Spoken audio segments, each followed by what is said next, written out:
Assalamualaikum warahmatullahi wabarakatuh. Perkenalkan, saya Rohma Gasila Sabana dengan NIM 242055253200026. Saya mahasiswa program Pasca Sarjana Pengelolaan Sumber Daya Alam dan Lingkungan Universitas Lambung Mangkurat. Di sini saya akan mempresentasikan dampak asap pembakaran kayu dapur arang di Desa Ranggang, Kecamatan Takisung, Kabupaten Tanah Laut. Untuk yang pertama yaitu pendahuluan.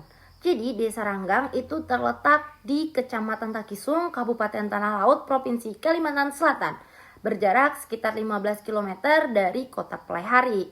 Nah, untuk di Desa Ranggang itu biasanya banyak ditemukan dapur arang, terutama di RT 8. Itu hampir setiap rumah, di belakang rumahnya mereka memiliki dapur arang.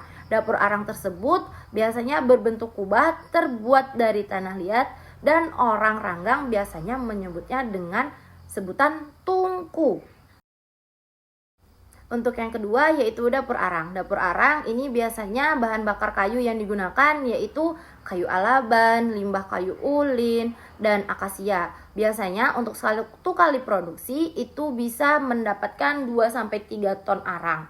Nah, untuk kayu-kayu tersebut itu disusun sedemikian rupa, dibentuk dalam tungku, lalu dibakar dengan api kecil selama 5-7 hari. Lalu dilanjutkan dengan proses pirolisis selama 5-7 hari, dan kemudian dilanjutkan dengan proses pendinginan selama 7 hari.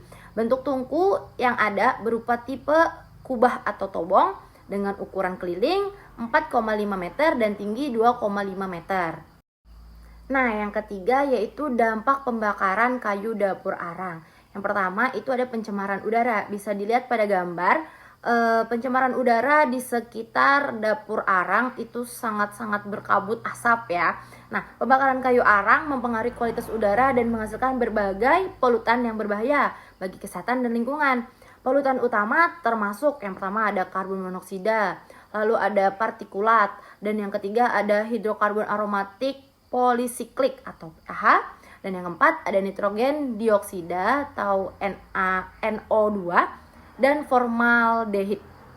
Nah, untuk yang kedua yaitu ada gangguan kesehatan. Bisa kalian lihat pada gambar, pada saat membongkar ini, kalau orang Ranggang menyebutnya ini membongkar arangnya, terus tuh dimasukkan di packing ke dalam karung seperti itu. Nah, ini pembakaran kayu arang memiliki dampak yang serius terhadap kesehatan, baik secara jangka pendek maupun jangka panjang.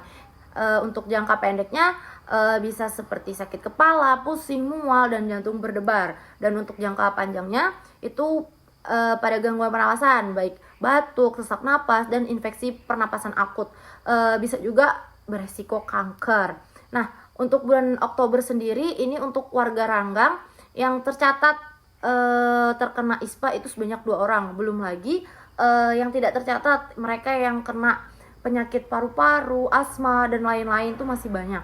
Jadi yang keempat yaitu upaya penanggulangan. Untuk yang pertama itu mengubah asap menjadi asap cair. Bagaimana tuh asap cair? Nah, jadi asap cair merupakan senyawa kimia dari asap hasil pirolisis biomasa, kemudian dikondensasikan sehingga berbentuk cairan.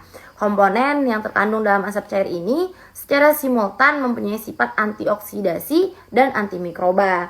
Asap cair dapat digunakan untuk industri pangan, industri perkebunan, industri kayu, dan bidang pertanian. Dan untuk yang kedua, memperhitungkan jarak tungku dengan permukiman warga. Nah, karena bisa kalian lihat sendiri ya di awal tadi, di setiap belakang rumah warga, hampir setiap belakang rumah warga itu ada dapur arang yang jaraknya lumayan dekat dari permukiman. Nah, itu bisa kita membuat tungku atau dapur arang itu lebih jauh dari permukiman warga agar asap dari pembakaran itu tidak terhirup langsung. Dan yang terakhir yaitu kesimpulan. Dapur arang di Desa Ranggang, Kecamatan Takisung, Kabupaten Tanah Laut memiliki dampak negatif untuk lingkungan dan kesehatan. Dan dapur arang yang terletak dekat dengan permukiman warga sangat mengganggu pernapasan. Dampak asap yang ditimbulkan berbahaya untuk kesehatan, terutama gangguan pernapasan, bahkan bisa menyebabkan kanker. Untuk daftar pustaka yang saya gunakan bisa dilihat pada template di atas. Dan begitu saja yang bisa saya sampaikan, yang bisa saya presentasikan. Jika ada salah kata, mohon dimaafkan. Saya akhiri. Wassalamualaikum warahmatullahi wabarakatuh.